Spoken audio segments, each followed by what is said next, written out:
নমস্কাৰ সকলোকে আপোনালোকে চাইছে ইউটিউব চেনেল ম্যাথ সলিউশন পিপি মই প্ৰাঞ্জল পূজাৰী আজি আপোনালোকৰ সৈতে ডিসকাস কৰিম সমকোণী ত্ৰিভুজৰ পাইথাগোৰাছ ধৰ্ম সম্বন্ধীয় কেইটামান গুৰুত্বপূৰ্ণ প্ৰশ্নৰ সমাধান আজি প্ৰথম প্ৰশ্নটো আছে এখন বেৰৰ পৰা x দূৰত্বত থকা 15 মিটাৰ দীঘল জখলা এডালে ভূমিৰ পৰা 12 মিটাৰ উচ্চতাত থকা খিৰিকী এখন চুইছে জখলাডালৰ পৰা বেৰখনৰ দূৰত্ব উলিওৱা অপচন একেটা দিয়া আছে So, my question to get is এখন বেৰৰ পৰা x দূৰত্বত থকা 15 মিটাৰ জখলা এডালে ভূমিৰ পৰা 12 মিটাৰ উচ্চতাত থকা খিৰিকী এখন চুইছে ধৰহল এখন বেৰ ইয়াৰ পৰা x দূৰত্বত ইমান পইণ্টৰ এডাল জখলা আছে ইয়াৰ পৰা ইয়ালে দূৰত্বটো কিমান দিছে x ঠিক আছে ভূমিৰ পৰা 12 মিটাৰ উচ্চতাত থকা খিৰিকী এখন চুইছে ইমান ওপৰত এই পইণ্টত এখন খিৰিকী আছে ইয়াৰ পৰা ইয়ালে দূৰত্বটো কিমান দিছে বা উচ্চতাটো 12 মিটাৰ এই জখলাডাল আছে জখলাডালে এই পইণ্টটো চুইছে ঠিক আছে এটা আমাক উলিয়াব দিছে জখলাডালৰ পৰা বেৰখনৰ দূৰত্ব উলিওৱা এই জখলাডালৰ পৰা বেৰখনৰ দূৰত্বটো আমাক উলিয়াবলৈ কৈছে ঠিক আছে আৰু এই জখলাডালৰ কিমান দীঘল বুলি কৈছে 15 মিটাৰ মানে ইয়াৰ পৰা ইয়ালে কিমান দিছে 15 মিটাৰ এটা পইণ্ট কিটা আমি দিলে কি পাম ABC এটা কি পালো ABC এটা ত্ৰিভুজ পালো ইয়াৰ A কোণটো হৈছে 90 ডিগ্ৰী সো এটো কি ত্ৰিভুজ বুলি কোৱা হ'ব সমকোণী ত্ৰিভুজৰ পৰা আমি পাইথাগোৰাছ ধৰ্মমতে কি পাওঁ কৰ্ণ স্কয়াৰ ইকুৱেল টু লম্ব স্কয়াৰ প্লাস ভূমি স্কয়াৰ এটো হৈছে পাইথাগোৰাছ ধৰ্ম বা পাইথাগোৰাছৰ উপপাদ্য সমকোণী ত্ৰিভুজৰ ঠিক আছে এটা কৰ্ণ হ'ব AC এ বুজাব এই ত্ৰিভুজটো কৰ্ণ সো ইয়াত আমি লিখিলে কি পাম ট্ৰায়াঙ্গলটোৰ পৰা ত্ৰিভুজটোৰ পৰা AC স্কয়াৰ ইকুৱেল টু লম্ব হৈছে AB প্লাস BC হৈছে ভূমি ঠিক আছে এতিয়া আমি এটো সূত্ৰ প্ৰয়োগ কৰি অংকটো কৰিব লাগিব ঠিক আছে এতিয়া আমি ABC ত্ৰিভুজত পাইথাগোৰাছ ধৰ্মমতে বা উপপাদ্যৰ পৰা আমি কি পাওঁ AC square equal to AB square plus BC square কৰ্ণ স্কয়াৰ equal to লম্ব স্কয়াৰ plus ভূমি স্কয়াৰ ঠিক আছে এইখিনিতে কেইটামান কথা মনত ৰাখিব যেটো 90 ডিগ্ৰী কোণ থাকিব তাৰ বিপৰীত বাহুটো হ'ব সদায় কৰ্ণ এটো 90 ডিগ্ৰী কোণ ইয়াৰ বিপৰীত বাহুটো কি হ'ব কৰ্ণ আৰু 90 ডিগ্ৰী সন্নিহিত বাহু দুটা হ'ব এটা লম্ব আৰু এটা ভূমি ঠিক আছে এই কথাটো মনত ৰাখিব So here আমি এর মান কিটা বহালে পাম AC মান দিয়া আছে 15 স্কয়ার AB মান দিয়া আছে 12 স্কয়ার আহিব BC আমাক উলিয়াব লাগে যেটো x বুলি দিছে ঠিক আছে 12 স্কয়ার এটো সাইড আনিলে আমি পাম 15 ক স্কয়ার কৰিলে আমি পাম 15 * 15 মানে 15 পূৰণ 15 পূৰণ কৰিলে আমি পাম 225 12 ক স্কয়াৰ কৰিলে আমি পাম 12 * 12 মানে 12 পূৰণ 12 কিমান পাম 144 144 এটো প্লাস আছে এটো সাইড আনিলে কি হ'ব minus equal to x square ইয়াৰ পৰা এটো মাইনাস কৰিলে আমি পাম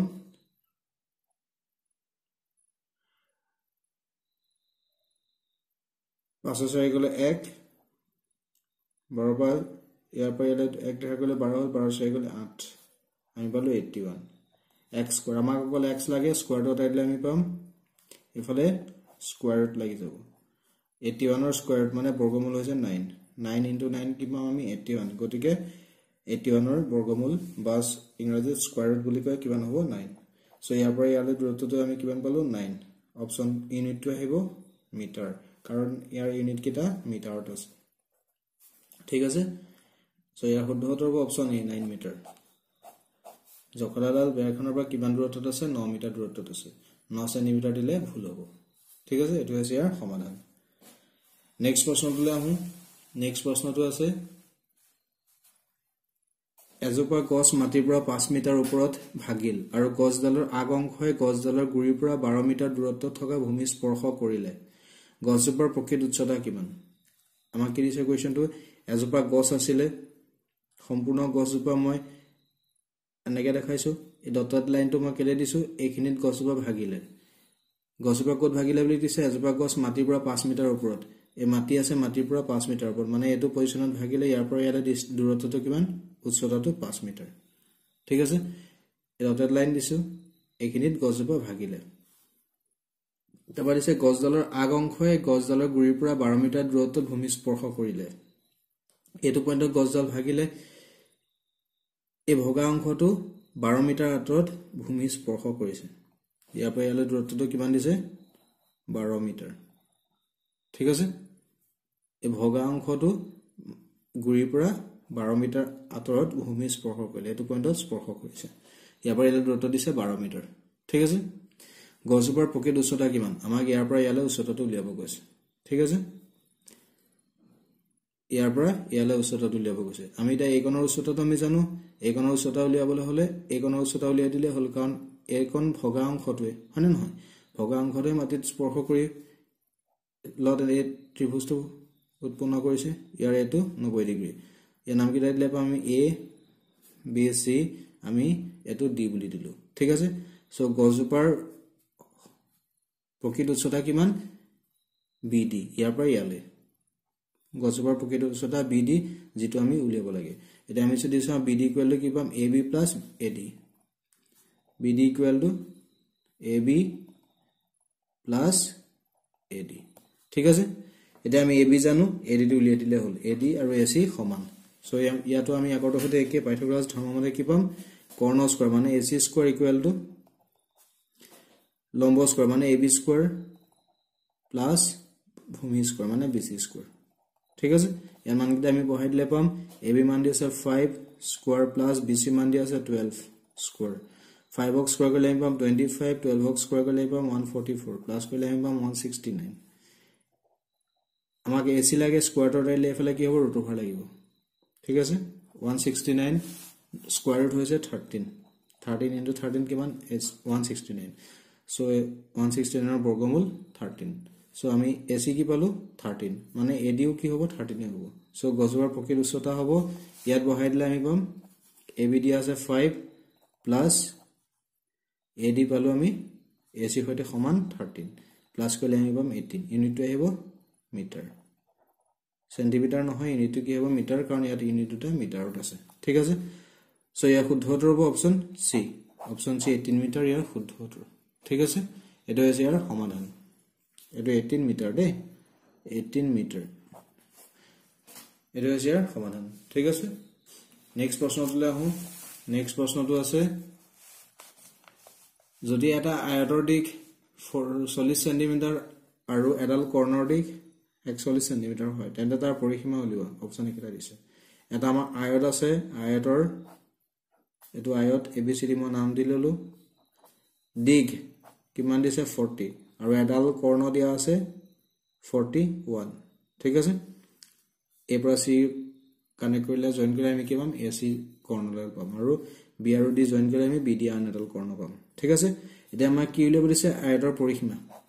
এটা আমি এখানে জানিব লাগিব আয়তৰ পৰিসীমা উলিওৱা ফৰ্মুলা আয়তৰ পৰিসীমা উলিওৱা ফৰ্মুলা হৈছে 2 গুণ দৈৰ্ঘ্য যোগ প্ৰস্থ দৈৰ্ঘ্যটো এলে বুজায় আৰু প্ৰস্থটো ব্ৰেড বিএ ঠিক আছে দৈৰ্ঘ্য মানে ইয়াৰ পৰা ইয়ালে আৰু প্ৰস্থটো ইয়াৰ পৰা ইয়ালে আমি দৈৰ্ঘ্যটো জানো প্ৰস্থটো উলিয়াই ল'ব লাগিব ঠিক আছে এটা যদি আমি চাও দেখিম এটো এটা সমকোণী ত্ৰিভুজ আৰু এটা এটো সমকোণী ত্ৰিভুজ হয়নে আমি যদি ত্রিভুজ এডিসি ল এডিসি বা এসিডি একেটাই এসিডি ল তা যদি আমি পাইথাগোৰাছ ধৰ্মমতে কি পাম AC square equal to AD square plus DC square যৰ পৰা আমি এডি মানটো উলিয়াব পাৰিম ঠিক আছে সো আমি ট্ৰায়াঙ্গল ত্ৰিভুজ কোনটো লম এডিসি পাইথাগোৰাছ ধৰ্মমতে আমি কি পাম AC square equal to AC টোৱে কি বুজাব কৰ্ণ স্কয়াৰ ইকুৱেল টু লম্ব স্কয়াৰ মানে এডি স্কয়াৰ প্লাস ভূমি স্কয়াৰ মানে ডিসিডি বা ডিসি স্কয়াৰ ঠিক আছে এটা আমি মানকিটা বহাইলে পাম ইয়াত বি স্কয়াৰ হ'ব প্লাস এসিডি আছে 41 স্কয়াৰ হ'ব সিডি স্কয়াৰ